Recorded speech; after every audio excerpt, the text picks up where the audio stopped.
The alarm came without warning.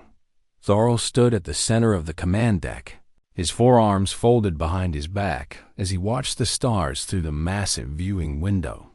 For 30 cycles, he had commanded Border Station 12, the outermost outpost of the Valori Empire. In all that time, nothing interesting had ever happened. Ships came, ships went, traders paid their taxes. Smugglers were caught and punished. The routine never changed until now. "Commander," called out his second officer, a young Valori named Kessa. Her voice was steady, but Thorol could see the way her scales had turned pale blue. Fear. "We have a contact on the long-range sensors." Thorol turned slowly. He was old enough to know that panic helped nothing. Identify it. Kessa's fingers moved across her console. The holographic display above her station flickered and changed, showing a small dot moving through the darkness of space. Numbers appeared beside it, and Thorol felt his own scales shift color. "That cannot be correct," he said quietly. "I have checked 3 times, Commander. The readings are accurate. The dot was moving fast. Too fast." The Valori Empire had spent 10,000 cycles developing their ships, and their fastest vessels could travel at speeds that most species considered impossible.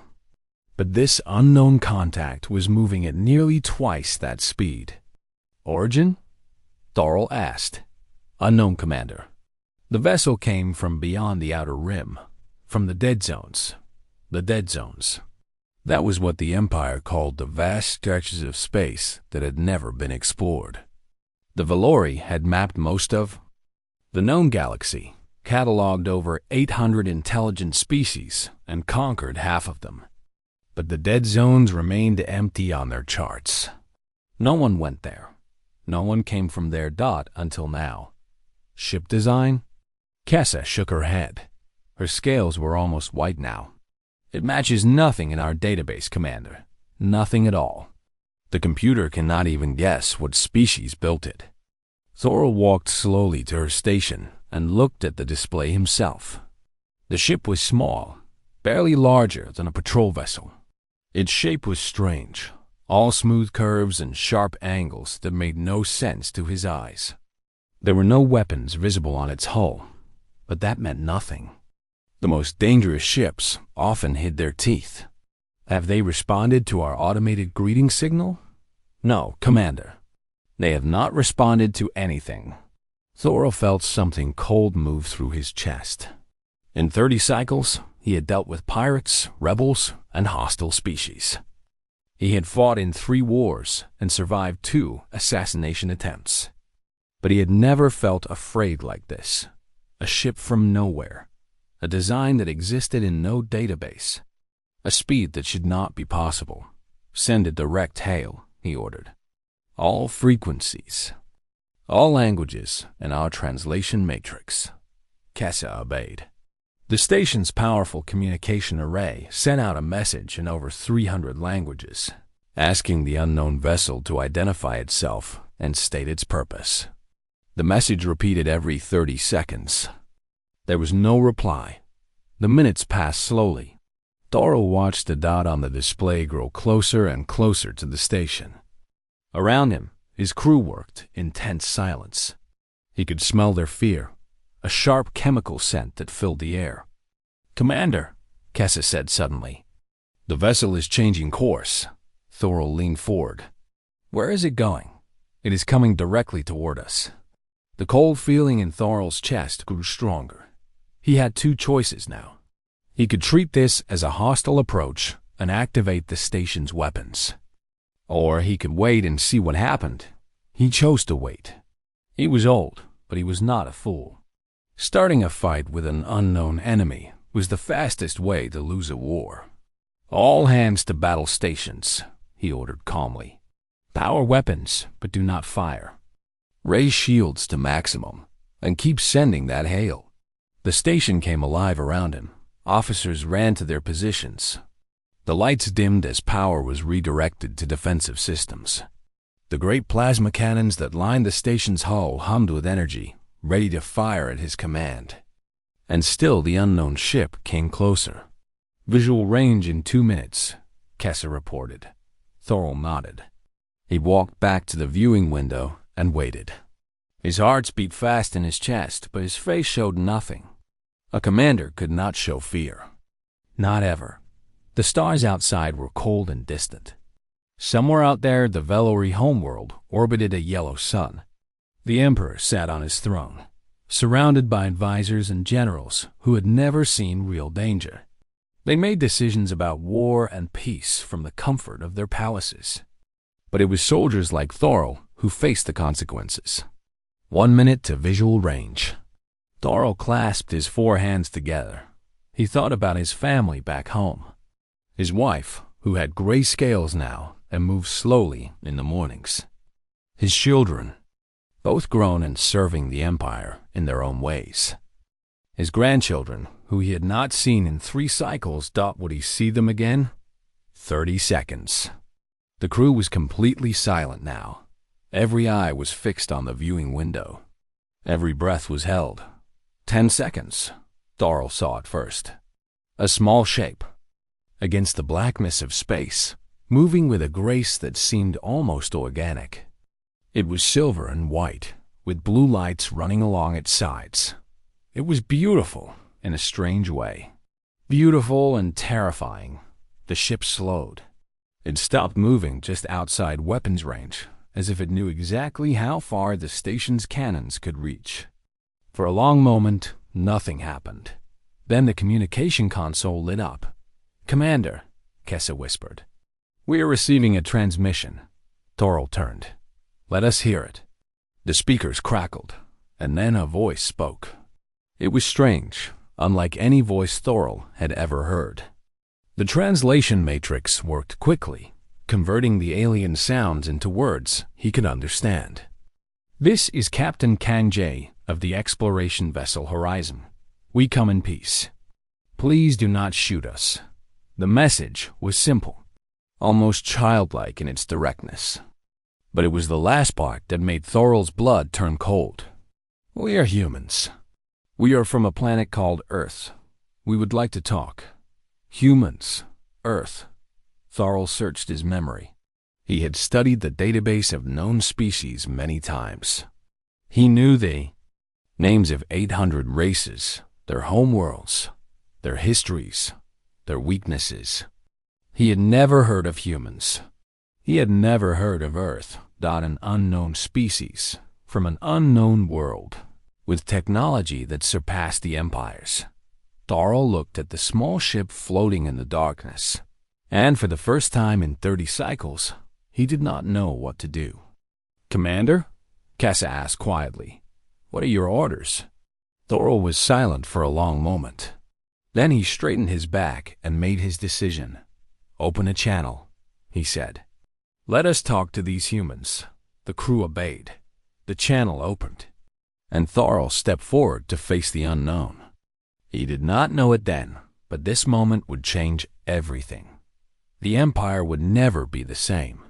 The galaxy would never be the same, all because of a small ship, a strange voice, and a species that had come from nowhere. The humans had arrived. The communication channel crackled with static for a moment. Then the voice returned, clearer this time. "Hello? Can you hear us? We are not sure if our translation device is working properly." Thorol stepped closer to the console. His crew watched him with wide eyes, waiting for him to speak. He had commanded this station for 30 cycles. He had negotiated with hostile species, calmed angry traders, and talked down armed rebels. But this was different. This was something new.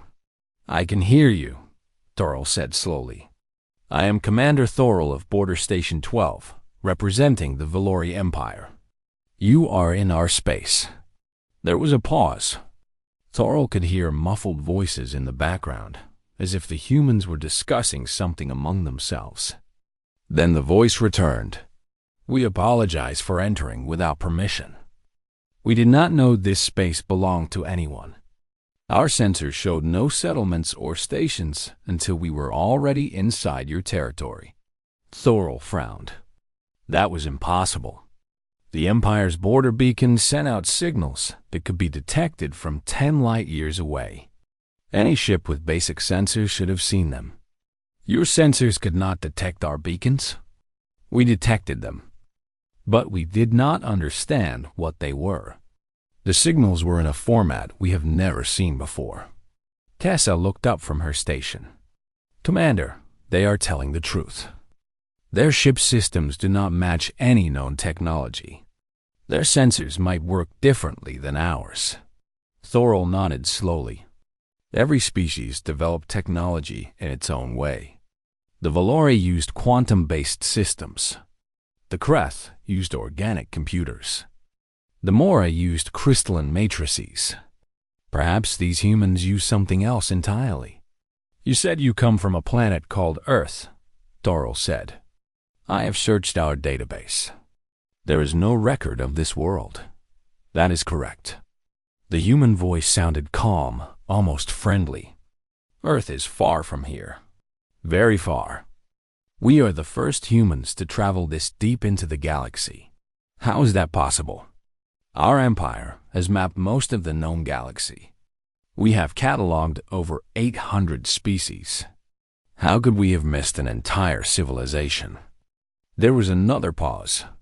More muffled voices. Then a different voice came through the speakers. This one was higher, softer. Commander Thorol, my name is Park Nari. I am the science officer on this vessel. May I explain? Thorol glanced at Kessa. She shrugged her narrow shoulders. He turned back to the console. You may. Thank you. Earth is located in what you call the dead zones. Our star system is in a region of space that your people have never explored. We developed alone, without contact with any other species. We did not even know other intelligent life existed until we built ships fast enough to travel between stars. Thorol felt his scales change color despite his best efforts. The dead zones were vast, empty regions that the Empire had always ignored. There was nothing there. No resources worth taking. No species worth conquering. So they had never looked.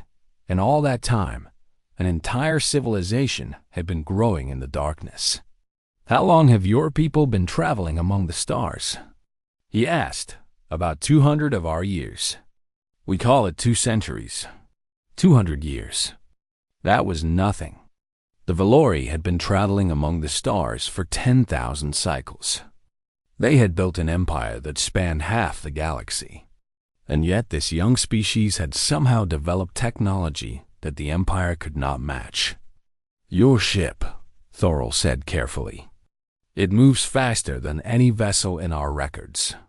How is this possible? Pagnari laughed softly. We are not sure, honestly.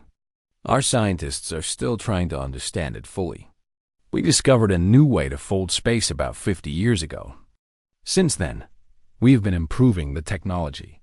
But there is still much we do not know. Thorol felt cold again. These humans spoke about folding space as if it were nothing special. The Valori had been trying to develop such technology for centuries.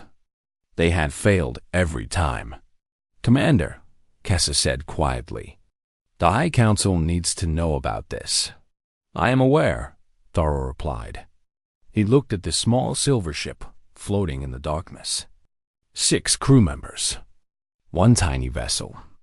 But what they represented was much larger. Captain Kang Jae, Thorol said into the console. I would like to speak with you face to face. Would you be willing to dock with our station? There was a long pause. Thorol understood. He was asking the humans to put themselves in danger. Once their ship was docked, they would be trapped. The station's weapons could destroy them in seconds, but the human captain's voice was calm when he replied. Yes, Commander. We would be happy to meet you in person. Please send us docking instructions. Thorol was surprised. Either the humans were very brave or very foolish. Perhaps both. Kessa, send them the docking protocols. The silver ship moved forward slowly. Thorol watched it approach through the viewing window. It was even more beautiful up close. The hull was perfectly smooth, without a single seam or joint visible. The blue lights pulsed gently, like a heartbeat. The ship entered the docking bay. The massive doors closed behind it. Thorol gathered 4 of his best officers and walked down to meet the strangers. The docking bay was large and cold. Emergency lights cast red shadows on the metal walls. Thorol and his officers stood in a line, their hands resting on their weapons. They were not taking any chances. The silver ship sat in the center of the bay. For a moment, nothing happened. Then a door appeared in the ship's hull, where no door had been visible before. It slid open silently, and the humans stepped out. There were 6 of them. They were tall and thin, with only 2 arms and 2 legs. Their skin was pale brown, and they had dark hair on their heads. Their eyes were small and dark, with round pupils that reminded Thorol of prey animals. They looked weak, fragile, harmless. But Thorol knew better than to judge by appearance. The human in front was older than the others. He had lines on his face and gray mixed with the black of his hair. He wore a simple uniform, dark blue with silver trim. He stepped forward and raised one hand, palm out. "I am Captain Kang Jae," he said. His voice was the same one Thorol had heard through the console. "Thank you for meeting with us." Thorol studied him carefully. The human's eyes were steady. His body was relaxed. If he was afraid, he did not show it. "I am Commander Thorol," he replied. "Welcome to our station." The captain nodded. He gestured to the people behind him. "This is my crew. Parton Ari, my science officer. Lee Hyun, my engineer. Kim Swa, my pilot. Cho Dae, my communications specialist. And Han Yuna, my medical officer." Each human nodded as their name was spoken. They all looked young, except for the captain. They all looked calm. "You are very brave to dock with us," Thorol said. "Or very foolish." Captain Kang smiled. It was a strange expression, showing teeth. Among the Valori, showing teeth was a sign of aggression. But Thorol sensed no threat from this human. "Perhaps a little of both," the captain said. "But we believe that talking is better than fighting. We have come a long way to meet new people. It would be sad to start that meeting with violence." Thorol was silent for a moment. Then he made a decision. "Come with me," he said. "We have much to discuss." He turned and walked toward the door. Behind him, he heard the humans follow. His officers fell in around them, still alert, still ready for danger. But as they walked through the corridors of the station, Thorol began to think that maybe, just maybe, these strange creatures from the dead zones were exactly what they claimed to be: explorers, travelers, people who wanted to talk. Of course, he would not trust them completely. Not yet, but he was willing to listen, and that was the first step. The meeting room was small and cold. Thorol sat on one side of the metal table. Captain Kang Jae sat on the other. Between them, a holographic display showed the star charts of the region. They had been talking for 3 hours. Thorol had asked many questions. Where did the humans come from? How did they build their ship? Why were they here? The captain had answered every question honestly, or at least appeared to. He spoke about Earth, a small blue planet orbiting a yellow star. He spoke about human history, their wars and their discoveries, their failures and their triumphs. He spoke about the day they first looked up at the stars and wondered if they were alone. Now Thorol sat in silence, trying to understand what he had learned. "You truly developed all this technology by yourselves?" he asked finally. Captain Kang nodded. "Yes, we had no one to teach us, no one to trade with. Everything we have, we built on our own. That is remarkable." "Thank you. Though I think it was also very slow. Other species had help." They learned from each other. We had to figure out everything from the beginning. Thorol thought about that. The Valori had conquered their first neighbor species 3,000 cycles ago. They had taken their technology, their resources, their knowledge. That was how empires were built. You took from others and made yourself stronger. But the humans had done something different. They had built everything from nothing, alone in the darkness of the dead zones. And somehow, they had surpassed the Empire.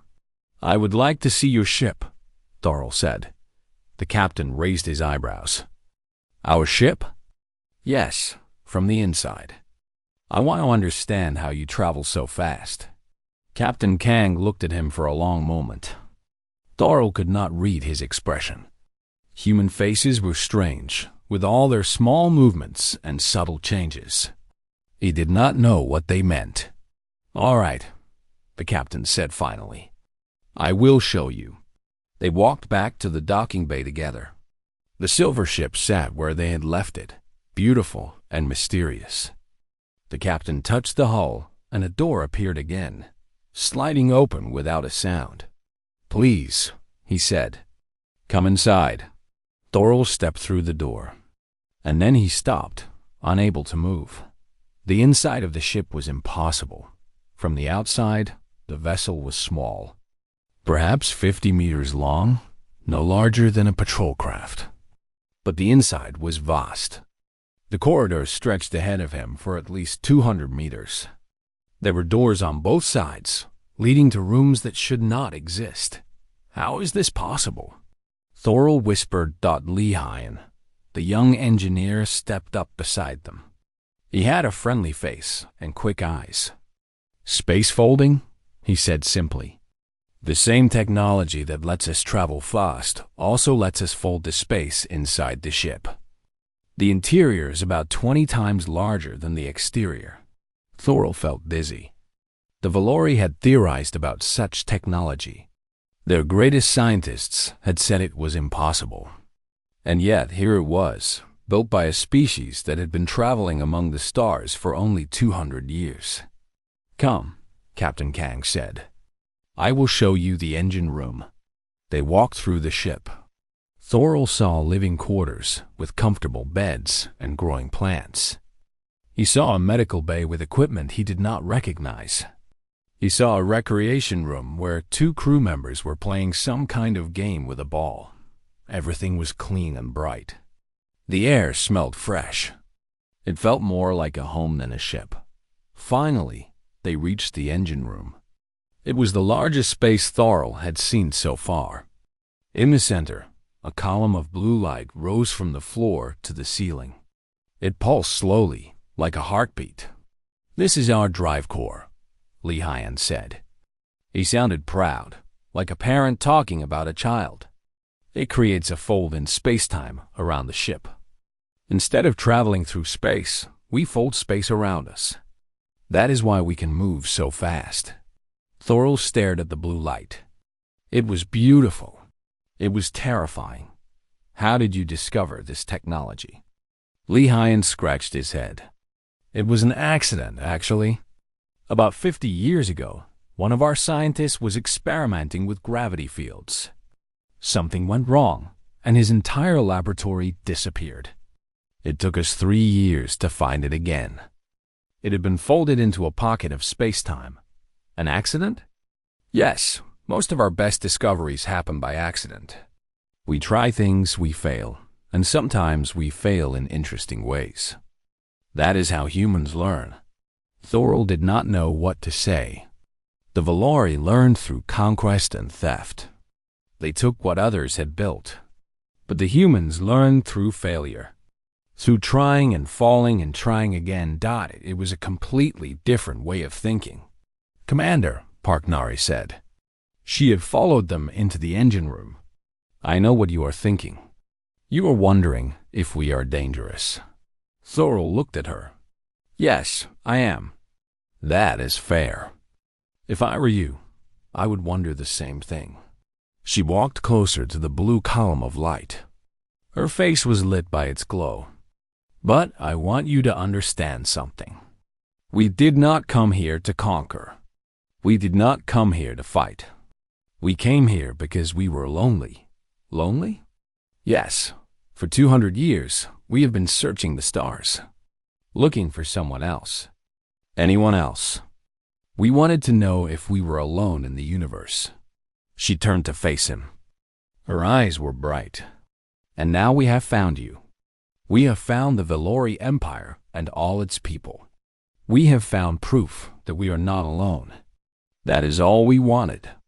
Thorol was silent for a long moment. He thought about his empire, built on war and conquest. He thought about the humans, built on isolation and discovery. They were so different. And yet here they were, standing together in this strange ship, talking like old friends. I believe you, he said finally. Captain Kang smiled. Thank you, Commander. But I must warn you. I believe you, but the High Council may not. When they learn about your ship, your technology, your speed, they will be afraid. And afraid people do dangerous things. The captain's smile faded. We understand. We have learned that lesson many times in our own history. What will you do? Captain Kang looked at his crew. They looked back at him. Some silent communication passed between them. We have already sent a message to Earth, the captain said. It will take some time to arrive, but when it does, more ships will come. Not to fight, just to talk. To learn about you and share what we know. Thorol felt a chill run through him. More ships. More of these impossible vessels, with their space-folding engines and their friendly crews. How many ships does your world have? I do not know the exact number, but many. Thousands probably. Thousands. The Valori fleet was the largest in the galaxy, with nearly 10,000 ships. But if each human ship was as fast as this one, speed would matter more than numbers. The Council will see this as a threat, Thorol said quietly. Will you? Thorol looked at the blue light of the engine core. He looked at the young engineer with his friendly face. He looked at the science officer with her bright eyes. He looked at the captain with his calm voice and steady hands. No, he said. I do not think you are a threat. I think you are a wonder. Captain Kang extended his hand. Thorol had seen the humans do this before. It was some kind of greeting. He reached out with one of his own hands and took it. The human's grip was warm and strong. Then let us work together, the captain said. Let us show the Council that humans and Valori can be friends. Thorol nodded slowly. He did not know if it was possible. The Empire was old and set in its ways. Change came slowly, if it came at all, but he was willing to try. For the first time in 30 cycles, he felt something he had almost forgotten. Hope. The message reached the homeworld in 3 days. Thorol had sent a full report, including everything he had learned about the humans, their ship, their technology, their history, their intentions. He had been careful to present the facts without opinion, letting the High Council draw their own conclusions. He knew what those conclusions would be. The council chamber was the largest room on the Valori homeworld. It was built in the heart of the capital city, beneath a dome of crystal that showed the stars above. 12 seats circled a central platform, each one holding a member of the High Council. And in the tallest seat, at the center of it all, sat Emperor Varth III. Read the report again, the Emperor commanded. His advisor obeyed. The words filled the chamber, echoing off the stone walls. Unknown species. Unknown technology. Superior speed. Thousands of ships. When the reading was finished, silence fell over the room. This is impossible, said Councilor Mara. She was the oldest member of the council, with scales so dark they were almost black. The dead zones are empty. We have always known this. Apparently, we were wrong, said Councilor Vex. He was younger, with bright green scales and sharp eyes. These humans have been living there all along. For how long? How did we miss them? Does it matter? Counselor Vex leaned forward. What matters is that they are here now. And they are faster than us. The words hung in the air like smoke. Faster than us. Those 3 words changed everything. For 10,000 cycles, the Valori had been the most advanced species in the galaxy. Their ships were the fastest. Their weapons were the strongest. No one could challenge them until now. Emperor Varath raised one of his 4 hands. The council fell silent. What do we know about their weapons? He asked. The advisor checked his notes. Commander Thorol reports that no weapons were visible on the human ship. However, their technology is so advanced that weapons could be hidden anywhere. They claim to come in peace, said Counselor Sarah. She was a small woman with silver scales, known for her calm mind. Should we not give them a chance? A chance to do what? Counselor Vex snapped. To study our defenses? To count our ships? To prepare for an invasion? They are explorers, scientists. That is what the report says. The report says what they told Commander Thorol. We have no way to know if they were telling the truth. Counselor Sarah shook her head. And we have no reason to think they were lying. The argument continued. Some counselors wanted to welcome the humans. Others wanted to destroy them before more ships arrived. The voices grew louder, angrier. The crystal dome above seemed to shake with the force of their disagreement. Emperor Varath watched in silence. His face showed nothing. He had ruled the Empire for 60 cycles, through 3 wars and 2 rebellions. He had learned long ago that patience was the greatest weapon. Finally, he raised his hand again. Enough. The chamber went quiet. We face a simple choice, the Emperor said. His voice was old but strong. We can treat these humans as friends, or we can treat them as enemies. If we treat them as friends and they betray us, we lose. If we treat them as enemies and they wanted peace, we lose. Then what do we do? Asked Counselor Mara.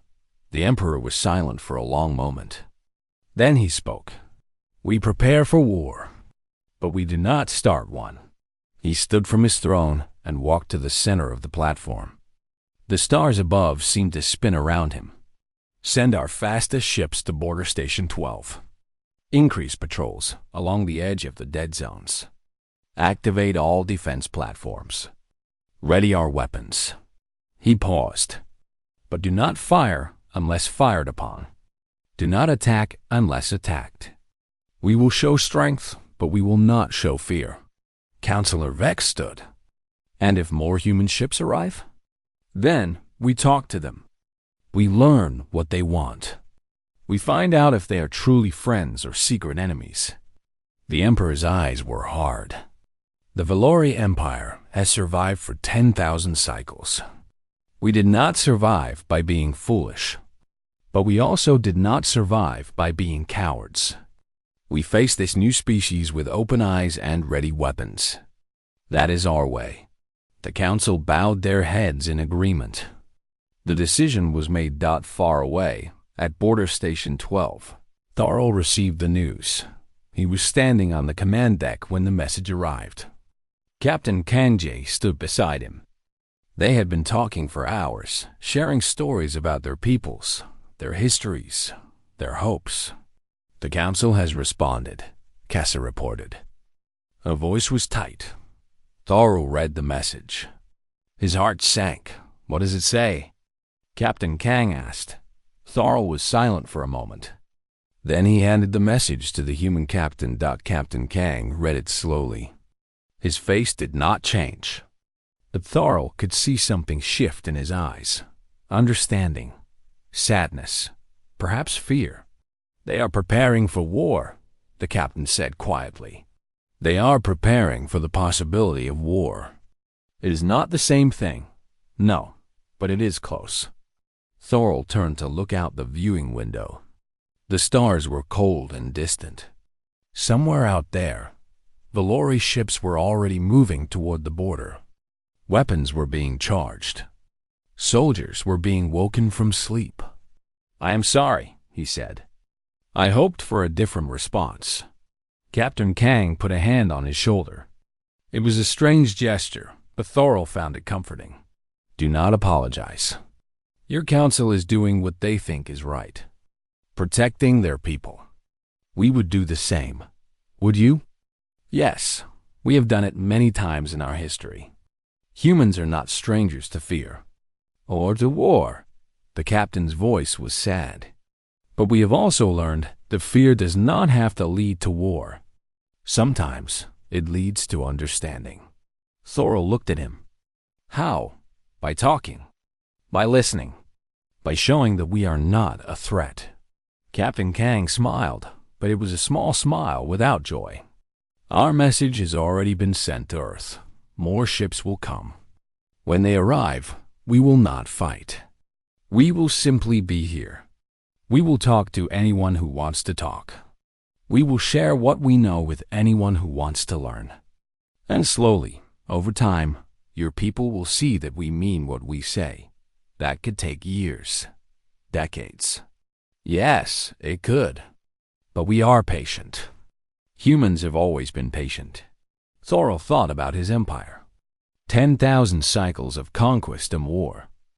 10,000 cycles of taking what they wanted and crushing anyone who stood in their way. Could they learn a different way? Could they change? He did not know. But looking at the human captain, with his calm eyes and steady voice, he thought that maybe, just maybe, it was possible. "My people will watch you," Thorol said. "They will study your every move. They will look for weakness, for lies, for hidden threats. We know. And if they find any reason to believe you are enemies, they will attack. We know that too. You are not afraid?" Captain Kang looked at him. His dark eyes were deep, full of things Thorol could not understand. "Of course we are afraid," the captain said. "But fear is not the same as surrender. We will not run. We will not hide. We will stand here, in peace, and show your people who we really are." He extended his hand again. Thorol took it. "Whatever happens next," the captain said, "I am glad we met you, Commander Thorol. You give me hope for your people." Thorol felt something warm in his chest. It was a strange feeling, unfamiliar. "And you give me hope for mine," he replied. Outside the window, the stars continued to shine. Somewhere in the darkness, the future was waiting. Neither of them knew what it would bring, but they would face it together. 6 months passed. Thorol watched the border every day. Valori warships had arrived, just as the council ordered. 50 of them, the fastest and most powerful in the fleet. They formed a line around Border Station 12, their weapons ready, their crews alert. And still, the humans did not attack. Captain Kanjay and his crew stayed on the station. They ate with the Valori officers. They shared stories and music and games. They answered every question honestly, even when the questions were hard. Slowly, the fear began to fade, but the warships remained. Then, on the first day of the 7th month, the sensors screamed. "Multiple contacts," Kessa shouted. "Coming from the dead zones." Thorol ran to the command deck.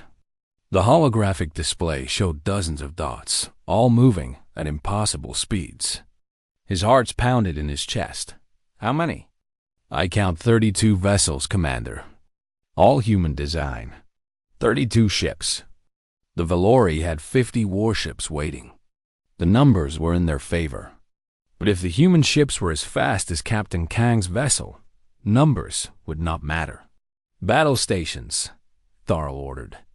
His voice was calm, but his scales had turned pale. "Power all weapons. Raise shields."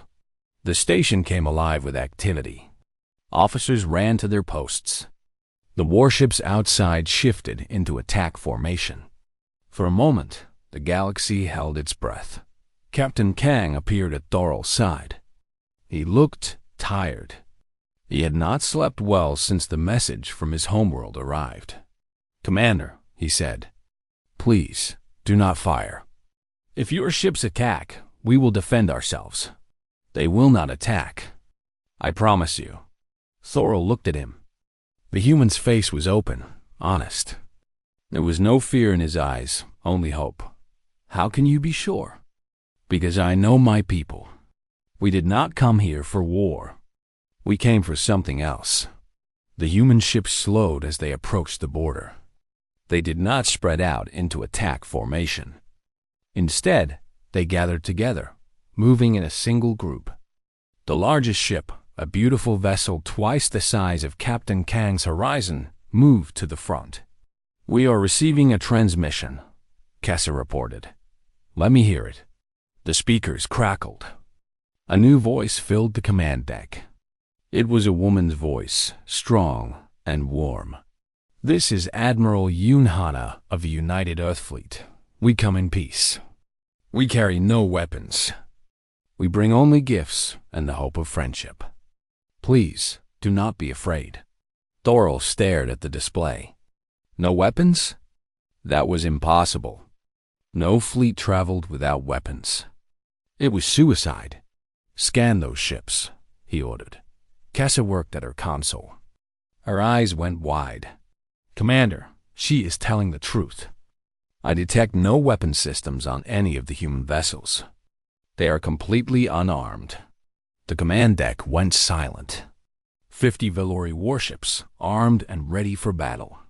32 human ships, carrying nothing but cargo and crew. It was the strangest sight Thorol had ever seen. "Why?" he whispered. "Why would they come here defenseless?" Captain Kang stepped forward. His voice was soft. "Because we wanted you to know that we trust you. We wanted to show you that we are not enemies. There is no better way to prove peace than to come without weapons." Thorol felt something break inside him. For 6 months, he had been waiting for the humans to show their true nature. Waiting for the aggression, the threats, the demands. That was how every other species behaved. That was how the galaxy worked. But the humans were different. They had come to a hostile border, surrounded by warships, and they had come unarmed. They had put their lives in Valori hands. It was either the bravest thing Thorol had ever seen, or the most foolish. Perhaps both. "What gifts do you bring?" he asked. Admiral Yoon's voice returned. "Many things. Medicine that can cure diseases your doctors have never seen. Technology that can make your farms grow more food. Music and art and stories from our world. And most importantly, knowledge. Everything we know about space folding, about faster-than-light travel, about all the discoveries we have made. We offer it freely, with no conditions." The Valori officers looked at each other. They could not believe what they were hearing. Free technology? Free knowledge? In the Empire, information was power. No one gave it away. Why? Thorol asked. "Why would you share these things?" "Because we believe that knowledge should not be hoarded. It should be shared. When everyone knows more, everyone grows stronger. That is how humans think." Thorol was silent for a long time. The warships waited. The human fleet waited. Everyone waited for his decision. He thought about his empire. 10,000 cycles of war and conquest. 10,000 cycles of taking and keeping and never sharing. It had made the Valori strong, yes, but it had also made them feared, hated, alone. Maybe there was another way. "Lower shields," he said quietly. Kessa stared at him. "Commander?" "Lower shields. Power down weapons. Tell the fleet to stand down." "But Commander, the Council ordered us to be ready for war." Thorol turned to look at her. His scales had changed color, from pale blue to deep gold. Pride, confidence, decision. "The Council ordered us to protect the Empire. I am doing that. But protection does not always mean war. Sometimes it means peace." He turned back to the viewing window. The human ships were still waiting, patient and calm. Open a channel to Admiral Yoon." The connection was made. Thorol spoke clearly so that everyone could hear. "Admiral, I am Commander Thorol of Border Station 12. On behalf of the Valori Empire, I welcome you to our space. Please, bring your ships forward. We have much to discuss." There was a moment of silence. Then Admiral Yoon's voice returned, filled with warmth. "Thank you, Commander. We are honored by your trust. We will not let you down." The human ships moved forward. They passed the line of Valori warships, which did nothing to stop them. They entered Empire space for the first time in history, not as invaders, but as guests. Captain Kang put his hand on Thorol's shoulder again. "You have done a brave thing today. Commander, I have done a necessary thing. The Empire cannot fight what it does not understand. And I think we need to understand you better. We will help you. We will teach you everything we know. And we will teach you what we know.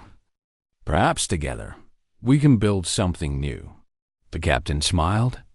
It was a real smile this time, full of joy. "I think we can." In the weeks that followed, everything changed. The human ships docked at stations across the border. Scientists from both species met and shared their work. Doctors traded medicines. Engineers studied each other's designs. Slowly, the fear faded. Slowly, understanding grew. The High Council watched it all with careful eyes. They sent observers to every meeting, spies to every gathering. They looked for betrayal, for hidden agendas, for secret weapons. They found none. Instead, they found something unexpected. They found friendship. The humans were strange, yes. They looked different, thought different, acted different. But beneath all those differences, they were not so unlike the Valori. They loved their families. They feared death. They dreamed of a better future, and they were willing to share that future with anyone who wanted it. 1 year after the first human ship appeared at Border Station 12, Emperor Varath made a decision. He signed a treaty of friendship with the United Earth government. It was the first time in the Empire's history that a treaty was signed without a war first. Thorol was there for the ceremony. He stood beside Captain Kang Jae, watching as the two leaders pressed their hands together. "We did it," the captain said quietly. "We actually did it." "We did," Thorol agreed. "Though I still do not fully understand why your people came to us this way. Unarmed, open, trusting." Captain Kang thought for a moment. Then he spoke. "Because we were alone for so long. 200 years among the stars, searching for someone else. Anyone else. When we finally found you, we did not want to waste the chance. We did not want fear to ruin what could be." He looked up at the stars, visible through the great window of the ceremony hall. "The universe is too big and too cold to face alone. We wanted friends. And now we have them." Thorol followed his gaze. The stars were the same as they had always been, cold, distant, eternal. But somehow, they seemed less lonely now. The humans had arrived. And nothing would ever be the same again.